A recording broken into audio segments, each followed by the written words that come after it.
అయినా పెళ్ళయ్యాక పెళ్ళాన్ని ప్రేమించడం ఈ ప్రపంచంలో ఎవడి వల్ల కాదు, నేను చేస్తున్నాను. కరెక్టే.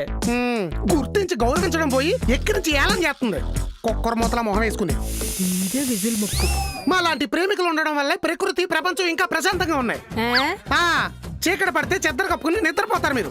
మేము మేడపైన కూర్చుని దోమలు కుడుతున్నా వెన్నెల్లో చంద్రుడితో కబుర్లు చెప్తాం. అందుకే చందమామ రోజు నైట్ టైమే వస్తాడు. బీచ్లో అలలు అంచుదాకా వచ్చి వెనక్కి ఎందుకు వెళ్ళిపోతాయి తెలుసా?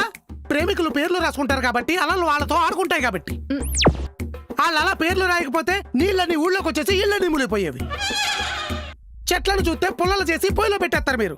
వాటి మీద హార్ట్ సింబల్స్ ఎక్కి 10 కాలాలు పదిలంగా కాపాడుకుంటాం మేము. పిట్టల్ని పక్షుల్ని చూస్తే కొట్టుకు తినేస్తారు మీరు. మేము వాటితో కలిసి పాటలు పాడతాం. ఆ పాటలకే మన డీఎస్పీ తమన్లు ట్యూన్లు కట్టి సినిమాల్లో పెడతారు. పార్కుల్లో పొదలకు అంత పెద్ద పేరు ఎలా వచ్చింది? సినిమాలో కార్నర్ సీట్లు ఎందుకు ఫేమస్ అయ్యాయి? ఫ్యాక్షన్ సినిమాలు, యాక్షన్ సినిమాలు పబ్లిక్ లో వైలెన్స్ పెంచుతుంటే లవ్ సినిమాలు ఆ వైలెన్స్ ని సైలెన్స్ చేస్తున్నాయి.